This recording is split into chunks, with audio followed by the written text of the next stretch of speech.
አልነቃንም እንጂ ካስጠነቀቁን ቆይተናል። አባታችን አባ ዘወንጌል እንደተናገሩት የኢትዮጵያ የምጥ ዘመን ትንቢቶች ሊፈጸሙ ግድ ነውና 2012 ዓመተ ምህረት እንደሚጀምር ቀደም ብለው ተናግረው ነበር። እኛ ግን ከእንቅልፋችን አልነቃንም። አባ ዘወንጌል ዘኢትዮጵያ እድሜያቸው ብዙ ዘመን ከመሆኑ የተነሳ አይታወቅም። ከ600 ዓመታት በላይ በምድር ላይ እንደቆዩ መነኮሳት ይናገራሉ። እድሜያቸውን በሙሉ በበረሃ በጾምና በጸሎት አሳልፈዋል። ለ30 ዓመት ጠፍተው ተመልሰው የሚመጡ ነበር። ብዙዎቹ ጳጳሳትንም ጨምሮ ከአባ ዘወንጌል ጋር በመሄድ ተባርከዋል። ብፁዕ ወቅዱስ አቡነ ማትያስ ሳይቀሩ ከእኚህ ቅዱስ አባት ጋር በመሄድ ተባርከዋል። እኚህ ቅዱስ አባትም ከጥቂት ዓመታት በፊት አርፈዋል። በረከታቸው ይደርብንና አባ ዘወንጌል ዘኢትዮጵያ የተናገሩት ትንቢት መፈጸም ከጀመረ ሰንበትበት ብሏል። እኚህ አባት ይህችን የእንግልት ዓለም ትተው ወደ አምላካቸው ከመሄዳቸው በፊት አባ ዘወንጌል በአሁን ሰዓት እየተፈጸመ እየሆነ ያለውን ነገር በሙሉ ተናግረው ነበር። ከትንቢቶቹ መካከልም ጥቂቱን ለማስታወስ ያክል 2012፣ 2013፣ 2014 እና 2015 ከዛ አልፎም እስከ ዓለም ፍጻሜ የሚከሰተውን ነገር በሙሉ ተናግረው ነበር። እነዚህ ዓመታት የኢትዮጵያ የምጥና የስቃይ ዘመናት ናቸው። ብዙዎች የኢትዮጵያ ትንሣኤ በ2015 ነው እያሉ ሲናገሩ ነበር። ነገር ግን በአሁኑ ሰዓት በአገራችን ላይ ያለውን ነገር አይደለም አዋቂ ሰው ገና ከእናቱ ማዕፀን የወጣ ሕፃን እንኳን የሚረዳው ነገር ነው። ታዲያ ሌላው ተፈጽሞ እንዴት ይህ ትንቢት ሳይፈጸም ቀረ? በእውኑስ እኚህ ቅዱስ አባት ቃል በቃል የኢትዮጵያ ትንሣኤ 2015 ነው ብለው ተናግረዋል? እውነቱስ ምንድነው?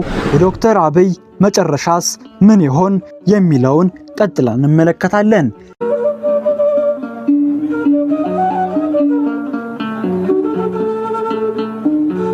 የዓለም አገራት በጦርነት ይጠፋሉ። በድርቅና በረሃብ ፍጡራን ይረግፋሉ። ውሃ የሰው ልጅን ታጠፋለች። አሜሪካ፣ አውሮፓ፣ ኤዥያ እንዲሁም ሌሎችም አገራት በውሃ ይዋጣሉ። ስደት ወደ ኢትዮጵያ ይሆናል። ዲቪ ወደ አሜሪካ ሳይሆን ወደ ኢትዮጵያ ይሆናል። ወንድም በወንድሙ አገር በአገር ላይ ይነሳል። የዓለም አገራት በጦርነት ይታመሳሉ። ፍቅር ከዓለም ላይ ተና ትጠፋለች። አንተ ቅደም ቀርቶ ሁሉም ለእኔ ይሆናል።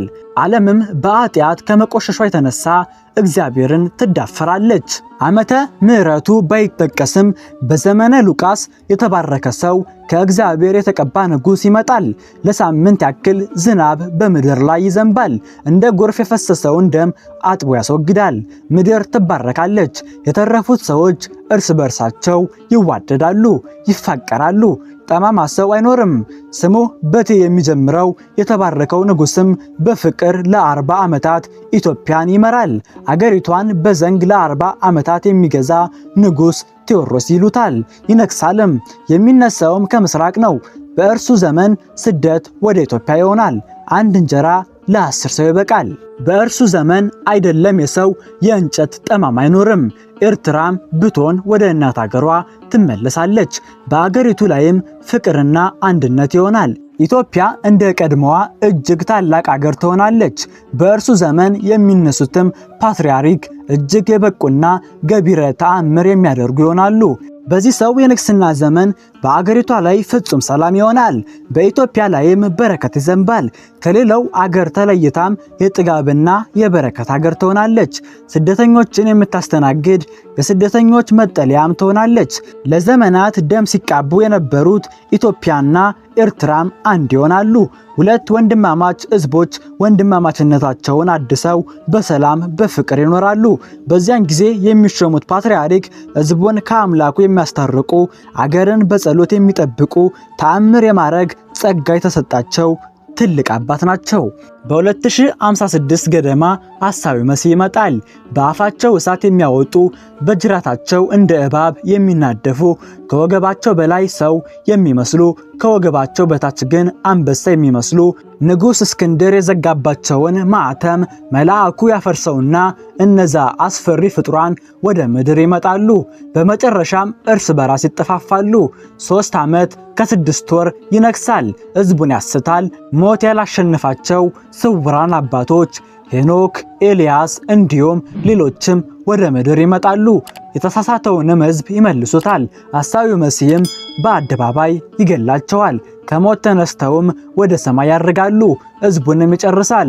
በመጨረሻም ግን በእግዚአብሔር ኃይል የሚያሳፍረውን ሞት ይሞታል። ወደ ጥልቁም ይጣላል። በመጨረሻ የዓለም ፍጻሜ ዘመነ ዮሐንስ ይሆናል። ዕለተ እሁድ ከሌሊቱ 6 ሰዓት ይሆናል። ዓመተ ምሕረቱ ግን አይታወቅም። በዚህች ሰዓት የዓለም ጌታ ኢየሱስ ክርስቶስ በግልጽ በደመና ላይ ይመጣል። ሙታኖች በሙሉ መቃብራቸውን ፈንቅለው ይነሳሉ። ምድር ትጠባለች። ከፊሉ በግራ ከፊሉ ደግሞ በቀኝ ይቆማል። ሁሉም ፍርዱን ከተቀበለ በኋላ በግራ ያሉት ወደ ገሃነም ለስቃይ፣ በቀኝ ያሉት ወደ መንግሥተ ሰማያት ለደስታ ለሐሴት ይሄዳል። ታላቅ ጸጸትና እልቅሶም ይሆናል። በዚህች ሰዓት የሰው ልጅ የምድር ኑሮ ያበቃለታል። የማይጠማና የማይራብ የማይታመምና የማይሰንፍ ነፍሱን ብቻ ይዞ ይቀራል። ለነፍሳችሁ ኑሩ። በዚያ ጊዜ የዓለም መጨረሻ ይሆናል። በኋላ ጸጸት ወደ እናንተ እንዳይመጣ ሰልፋችሁም በግራ በኩል ካሉት ጋር እንዳይሆን ንስሐ ግቡ በማለት ተናግረው ነበር።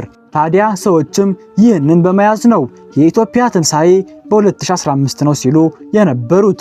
እንደ እውነቱ ግን አባ ዘወንጌል ቀኑ ይህ ነው ብለው አልተናገሩም።